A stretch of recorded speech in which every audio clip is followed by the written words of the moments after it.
Okay, good afternoon, everybody, wherever you are, at home or at school. It's lovely to be talking to you again. It's another Monday, and it's assembly number 3. Today, I'm going to be talking about a little bit about following the rules. I'm sure that lots of you have seen the news last week of hundreds and hundreds and thousands of people heading down to the beach in Bournemouth and other places in Dorset, going absolutely crazy post-lockdown and forgetting the rules altogether. So many people turning up all in one go, not really thinking about one another, just thinking about themselves and the fact that they want to be at the beach. And it just made me think that we have been living in a world where we've had to follow some really strict rules recently. And it's really hard when you have to do those things to stick to them and to remember why we're doing them. I mean, we have Meadowside golden rules normally at school, and I'm sure that every single one of you that I'm talking to now has broken one of the golden rules at some point or another. But generally, the golden rules help to keep us safe as a community, and the rules that the government have put in place to help us cope at school and outside in the community during coronavirus have actually been really, really important in keeping us and everybody else safe. And there's something about following the rules and trying to stick to them that's really important in both circumstances, but certainly when we're talking about coronavirus and our country, really, really important that we stick to those rules. Yes, they're changing. Yes, things are gradually changing for the better, let's say. So more shops are open, and in a week or so's time, there will be some restaurants will be open, but there will be rules about how we use those. And hairdressers will be open again, but there will be rules about how we can have our hair cut, and those sorts of things are still going to be with what we call restrictions in place. And certainly I'm expecting when we come back to school together in September that there will still be not just the Meadowside golden rules, but other rules that we will have to follow to keep ourselves safe, particularly from the virus and from catching and spreading infections. We've got, as you know, lots of posters up around school. I've brought another one with me to today's assembly, and the heading at the top is staying safe and healthy together. And it says, let's work together to protect each other and our families. And that's really the reason for rules. It's not just for ourselves personally, but it's to protect and to support one another. So when we're following rules, it's important to keep ourselves safe, but it is also really important that the more of us that follow those rules, the safer our environment will be. So if everybody at the beach had followed the rules, things would have been a lot safer. You might even, if you watch the news regularly, you might have heard that there's a place in England called Leicester, and in Leicester they seem to have had an outbreak of new cases of the virus and are talking about maybe having to be in lockdown for a bit longer. They might have to wait an extra 2 weeks before they can get their hair cut because somehow the virus has been spreading, and they need to keep those rules a little bit longer in place for the sake and safety of everyone. I've chosen two stories, although they're both written in the form of poetry, to read to you today. I'm sure I've shared them before in assembly at some point, but they're both about following rules and about also thinking about not just ourselves but others when we follow the rules. I think I'll read the first one, which is a poem about Jim.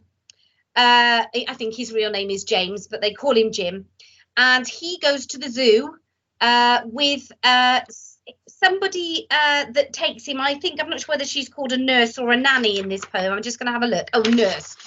So basically he lived he lived in the Victorian times, and I think his parents were possibly quite rich, and they paid for somebody to come and look after their children during the week while they went to work or were busy doing their jobs. And the person that looked after was the nurse. And she decided to take Jim to the zoo one day. And she was quite clear with him that there were rules that he had to follow. But unfortunately, he didn't follow the rules. So I will read his story to you. There was a boy whose name was Jim. His friends were very good to him. They gave him tea and cakes and jam and slices of delicious ham and chocolate with pink inside and little tricycles to ride, and read him stories through and through, and even took him to the zoo. But there it was, the dreadful fate befell him, which I now relate. You know, at least you ought to know, for I have often told you so, that children never are allowed to leave their nurses in a crowd. Now this was Jim's especial foible. He ran away when he was able, and on this inauspicious day he slipped his hand and ran away. He hadn't gone a yard when bang, with open jaws a lion sprang, and hungrily began to eat the boy, beginning at his feet. Now just imagine how it feels when first your toes and then your heels, and then by gradual degrees your shins and ankles, calves and knees are slowly eaten, bit by bit. No wonder Jim detested it. No wonder that he shouted, "Hi!" The honest zookeeper heard his cry. Though very fat, he almost ran to help the little gentleman. "Ponto," he ordered as he came, for Ponto was the lion's name. "Ponto," he cried with angry frown. "Let go, sir! Down, sir! Put it down!" The lion made a sudden stop. He let the dainty morsel drop and slunk reluctant to his cage, snarling with disappointed rage. But when he bent him over Jim, the honest zookeeper's eyes were dim. The lion, having reached his head, the miserable boy was dead. When nurse informed his parents, they were more concerned than I can say. His mother, as she dried her eyes, said, "Well, it gives me no surprise. He would not do as he was told." His father, who was self-controlled, bade all the children round attend to James's miserable end, and always keep a hold of nurse for fear of finding something worse. Now, obviously, that's not a true story. That's a ridiculous poem written by a poet called Hilaire Belloc. It's what they call a cautionary tale. It's reminding you to follow the rules that are set because something could happen otherwise. Nothing quite as serious as has happened to Jim, but rules are there for a reason. We often tell you that at school, and I'm sure you're told that at home. And that's why they're there for us during lockdown as well. They are there to keep us safe. And my second poem is from, one of my all-time favourite books, 10 Tall Tales by Dr. Seuss. And one of the story poems in here is called The Zacks. I will try, what I might do is move over and see if I can hold the book up as well so that you can see the pictures in a minute. Now, this story is about two characters. One is north going. He always goes in the north direction. His name is Zacks. And another one who always goes in the south direction. And his name is also Zacks. And they have their own set of rules and they always follow their rules. And the problem comes when the two of them meet. Because one always goes that way and the other one always goes that way. And when they meet each other, they've got a bit of a problem. They're going to have to think about how their rule is going to help them both to stay safe. I'll just move over a little way and then see if we can fit the book in there as well. I think we sort of can. One day, making tracks in the prairie of Prax, came a north-going Zacks and a south-going Zacks. And it happened that both of them came to a place where they bumped.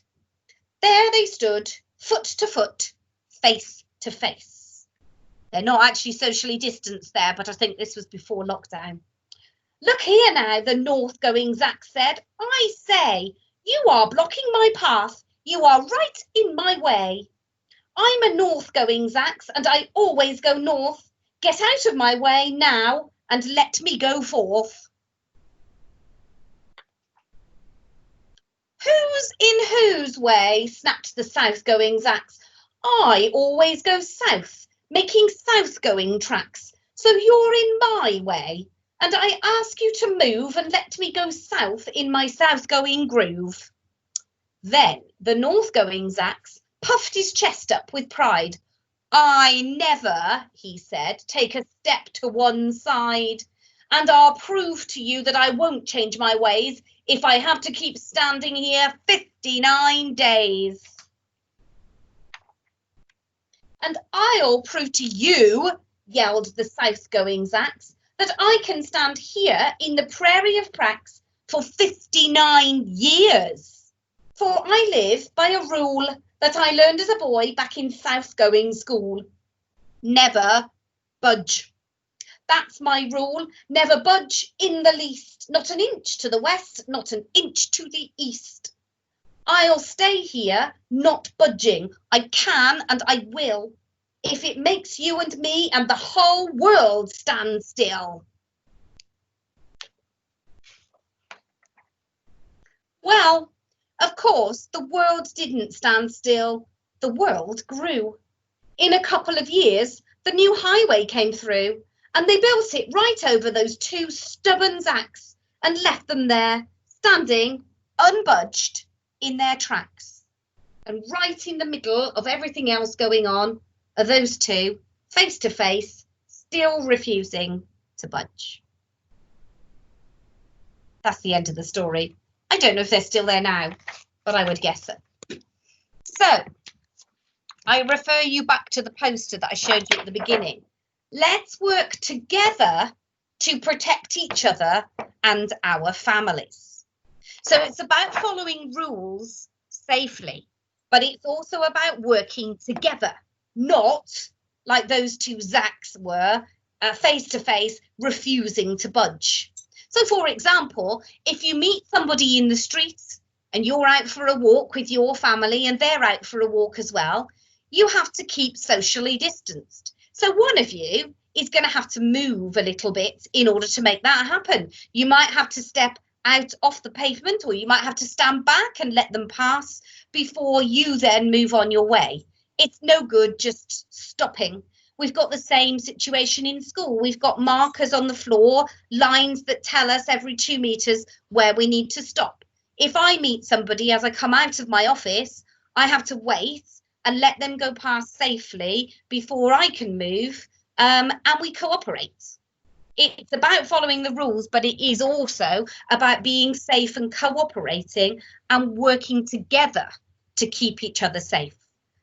So my two poems this afternoon did not have happy endings, not for either groups of people, because people weren't actually using their brain. They were thinking about the rules, but they weren't actually using some common sense and some brain power to think about the best way of following them.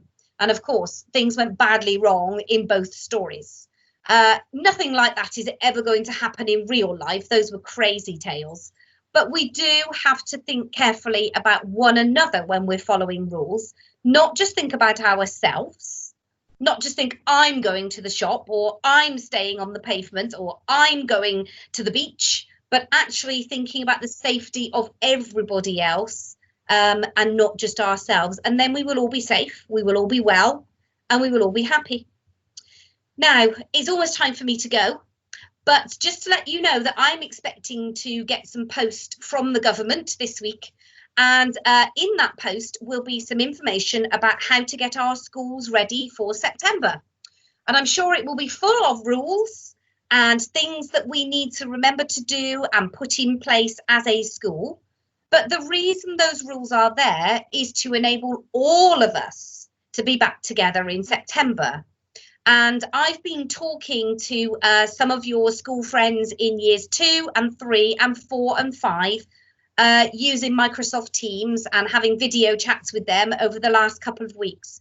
And it's been absolutely brilliant and amazing to see them, to see their happy smiling faces, to hear about their news during lockdown. I've met their pets, I've met their family members. I've seen things that they've been making and doing, and toys and all sorts of things at their houses. But I am most looking forward to the day that I can say hello to them on the gate again and see them in school. And you are lucky, those of you that are at school at the moment, that you've got that opportunity to be with other people, and that you're having that opportunity, even if you're not with your whole class, to interact with them at the moment. But if you are at home, you've also had the chance to talk to friends in those video chats, and we will be carrying on with those until the end of term. But the best day of all will be the day when Meadowside is back together again, and we can all come into school, even though in September I am sure there will still be rules as well as the golden rules that we will have to follow. So I'll keep you posted on those. I'm looking forward to reading the information that comes this week and getting things ready for all of you. And one day soon, the Meadowside family will all be back together again in real life. So until then, have a good week and enjoy yourselves, stay safe and follow the rules wherever you are. Bye.